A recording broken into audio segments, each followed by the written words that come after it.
Em 2013, um jovem chamado Bryce Laspisa desapareceu sem deixar vestígios, após uma viagem aparentemente normal pela Califórnia. Mas o que parecia ser uma rotina comum se transformou em um enigma angustiante. Entre mensagens desconexas e avistamentos intrigantes, a busca por respostas se torna cada vez mais sombria. O que aconteceu naquela noite fatídica? Neste vídeo vamos explorar os detalhes deste caso fascinante, mergulhando em teorias e perguntas que permanecem sem respostas. Prepare-se para descobrir uma história que desafia a lógica e o tempo.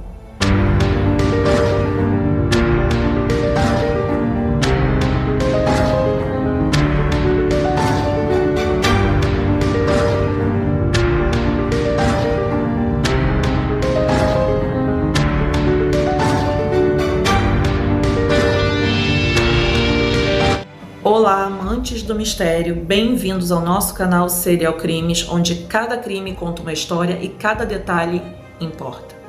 Aqui vamos desvendar os casos mais intrigantes e sombrios, mergulhando juntos nos meandros da mente humana. Prepare-se para uma jornada emocionante, repleta de suspense, curiosidades e reviravoltas que vão prender a sua atenção. Prontos para explorar o lado obscuro da realidade?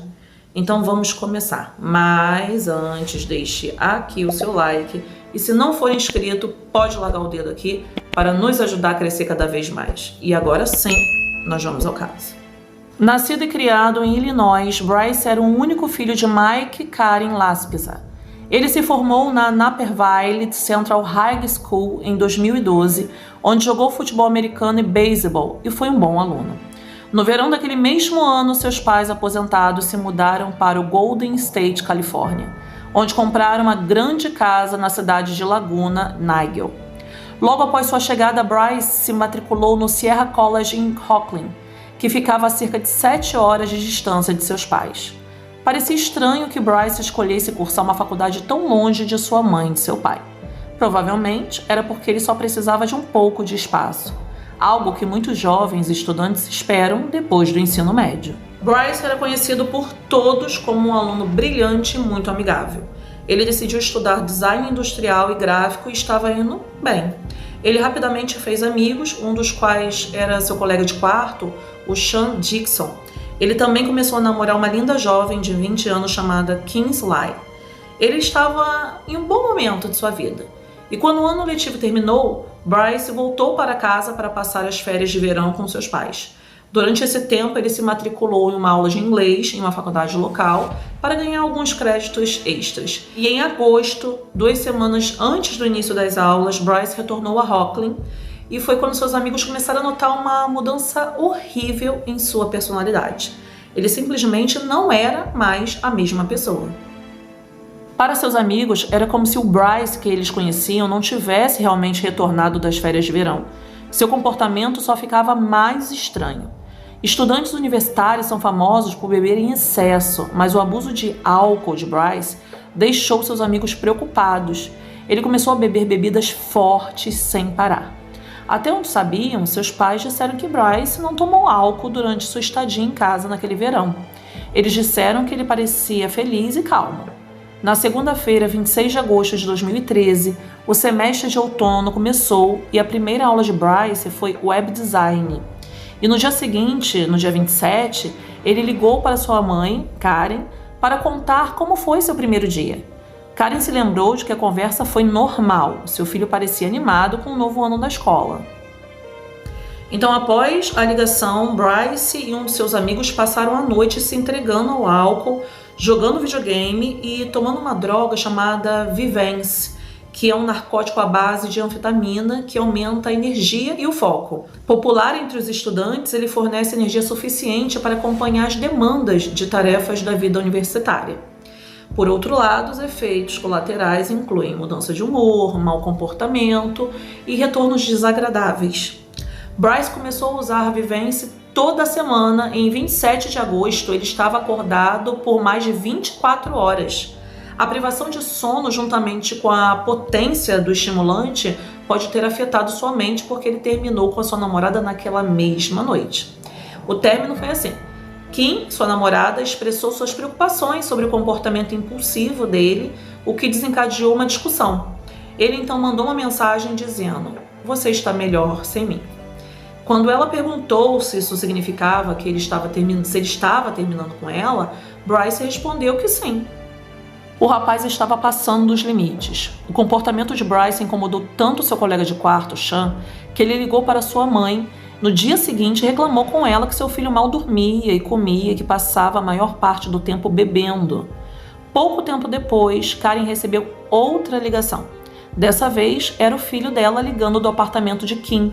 Ninguém sabe exatamente por que ele foi até a casa de Kim, mas provavelmente foi para discutir o rompimento do relacionamento. Ele estava ligando para a mãe para dizer que Kim tinha pegado as chaves do carro dele e o estava impedindo que ele saísse.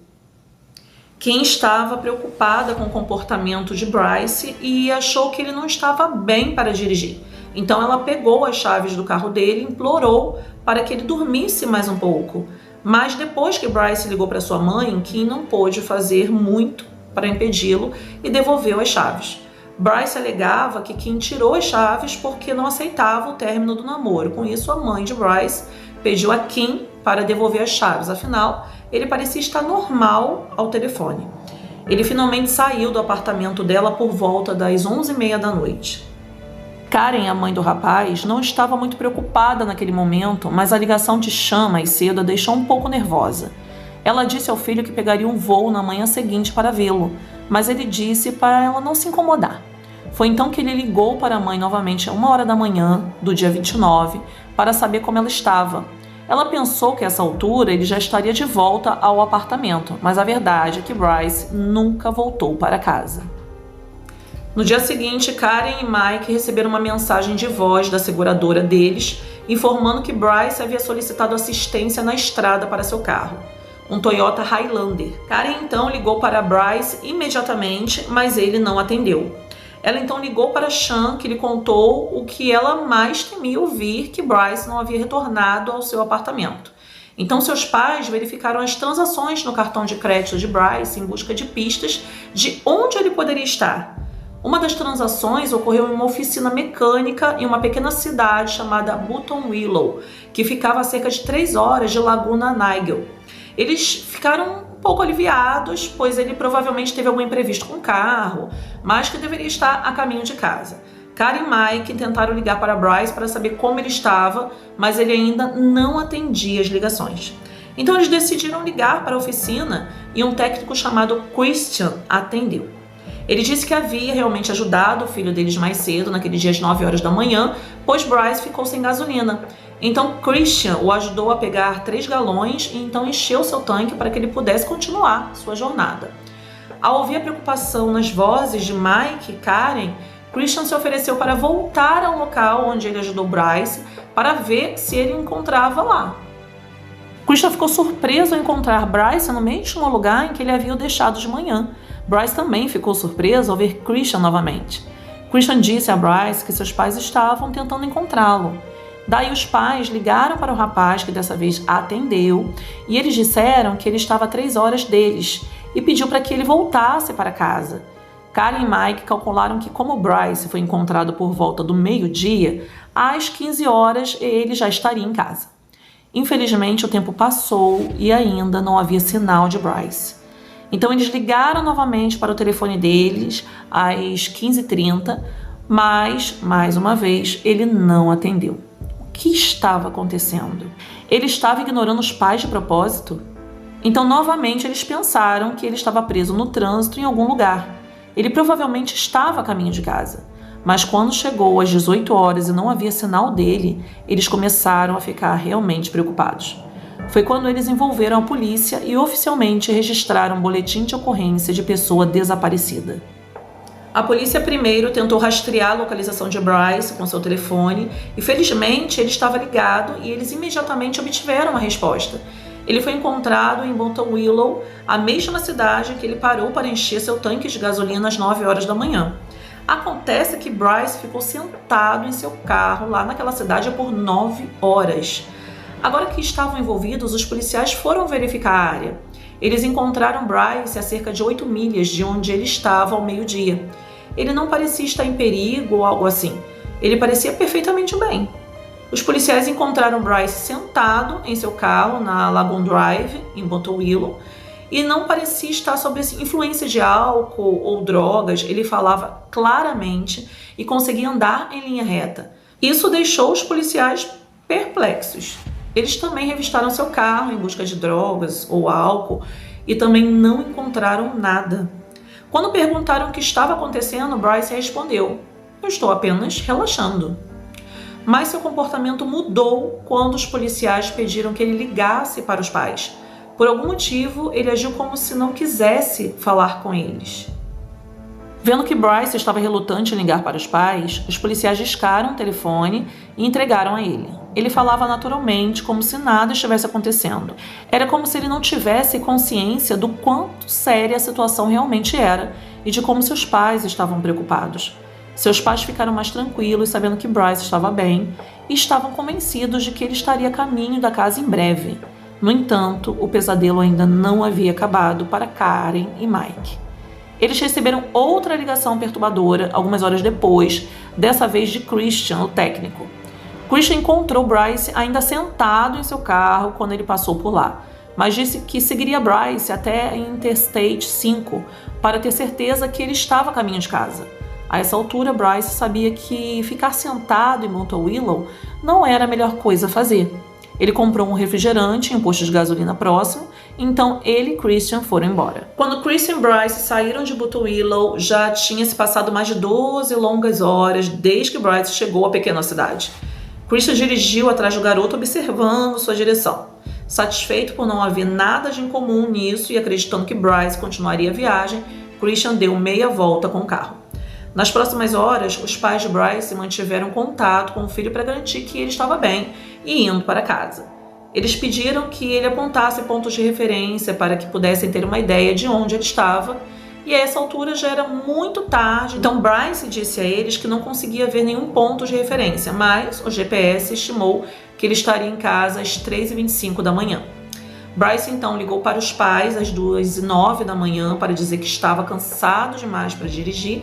Então ele decidiu sair da rodovia interestadual para tirar um cochilo. E embora a mãe e o pai estivessem ansiosos para ver o filho, não podiam arriscar que ele dormisse no volante e aceitaram a decisão. Às 8 horas da manhã, Karen e Mike ouviram uma batida na porta da frente, então eles correram para abri-la, esperando ver Bryce finalmente em casa, mas infelizmente não era o garoto.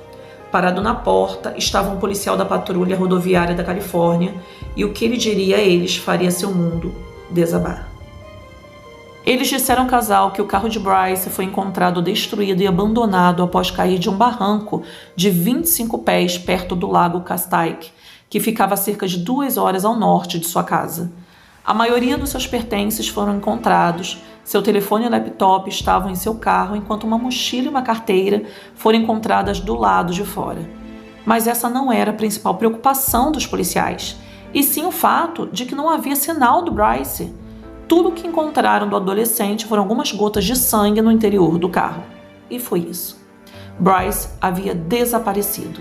Karen e Michael agora se encontravam relatando o filho como desaparecido pela segunda vez em 24 horas. Foi notado que o vidro traseiro do carro foi empurrado para fora por dentro, então a polícia acreditou que o carro tinha caído de lado, então Bryce deve ter percebido que não estava ferido no impacto e saiu pela janela traseira. Muitas pessoas concluíram que Bryce havia tentado tirar sua vida dirigindo seu carro do penhasco. No entanto, a questão permaneceu. Onde diabos ele estava então? No mesmo dia, uma busca na área começou. Helicópteros e mergulhadores foram trazidos e também houve buscas a pé. No entanto, Bryce não estava em lugar nenhum. A única coisa que eles conseguiram descobrir foram 2 fotos de vigilância. As fotos foram tiradas enquanto o carro de Bryce subia a colina em direção ao lago, e a primeira foi às 2h15 da manhã, depois dele ter dito à mãe que estava saindo da rodovia interestadual para descansar. Então parece que foi isso que ele fez, mas a segunda foto mostrou algo diferente. A segunda foto foi tirada quando Bryce passou pela mesma câmera pela segunda vez às 4h29 da manhã. Isso significa que no espaço de 2 horas, Bryce subiu a colina 2 vezes. Por que ele fez isso, ninguém sabe. E o que ele estava fazendo nas 2 horas entre elas? O que poderia tê-lo feito subir a colina, descer, subir novamente, então dirigir seu carro para fora da pista? Poderia ser que a combinação de privação de sono, sua saúde mental, o álcool e as drogas que ele consumiu o levaram ao estado de psicose? A polícia acredita que o acidente certamente não foi acidental. Bryce sabia o que estava fazendo quando pisou no acelerador durante todo o caminho descendo aquela colina. Após 9 dias de buscas, cães de caça foram trazidos para rastrear o cheiro de Bryce até onde ele poderia ter ido após o incidente. Eles rastrearam seu cheiro até um local chamado Government Cove e mergulhadores foram enviados para vasculhar a área. Eles começaram nas partes rasas e depois foram mais fundo, mas não encontraram nada. Da enseada, os cães levaram os policiais até um ponto de parada de caminhões e foi aí que o cheiro terminou. Nenhuma outra pista apareceu desde então. É possível que Bryce tenha encontrado o caminho até o ponto de parada de caminhões, então pegou uma carona com um caminhoneiro e desapareceu. Mas por que ele deixaria sua vida para trás? Assim que as notícias sobre o desaparecimento de Bryce começaram a se espalhar, pessoas que o conheciam na faculdade se apresentaram com novas evidências perturbadoras. O colega de quarto de Bryce, o Sean, revelou que na noite em que seu amigo foi embora, ele recebeu uma mensagem de texto dele dizendo: "Eu te amo, mano. Sério, você é a melhor pessoa que eu já conheci. Você salvou a minha alma." Ainda mais perturbador é que na noite anterior ao seu desaparecimento, Bryce deixou para Sean seu console de Xbox e um par de brincos de diamante que sua mãe lhe deu. E após 2 semanas, vasculhando minuciosamente a área do Lago Castaic e arredores em busca de Bryce, sem nenhum resultado, a busca lentamente chegou a um impasse. Bryce era um menino alto, ruivo, de olhos azuis e tatuado. Como ninguém poderia ter visto esse rapaz, que de certa forma se destacava na multidão. Mais de 8 anos se passaram desde o seu desaparecimento e alguns afirmam que Bryce pode ter perdido a memória e esquecido quem ele era depois de bater a cabeça no acidente. Então ele possivelmente está vivo em algum lugar, mas não tem mais ideia de quem ele é. Mas o comportamento estranho de Bryce começou muito antes do acidente. A história do estranho desaparecimento de Bryce Laspisa viajou por toda parte. A polícia recebeu inúmeras ligações de pessoas alegando tê-lo visto, mas nenhuma das aparições foi confirmada como genuína.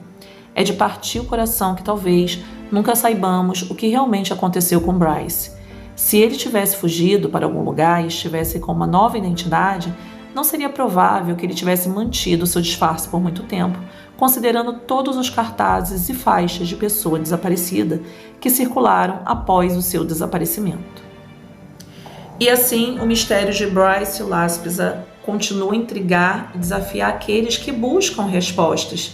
Seu desaparecimento não é apenas uma história de um jovem em busca de seu caminho, mas uma jornada que levanta questões profundas sobre saúde mental, comunicação e as sombras que todos podemos enfrentar. Embora os anos tenham passado, a esperança de encontrá-lo nunca desapareceu completamente. O que realmente aconteceu naquela noite fatídica? O que você acredita?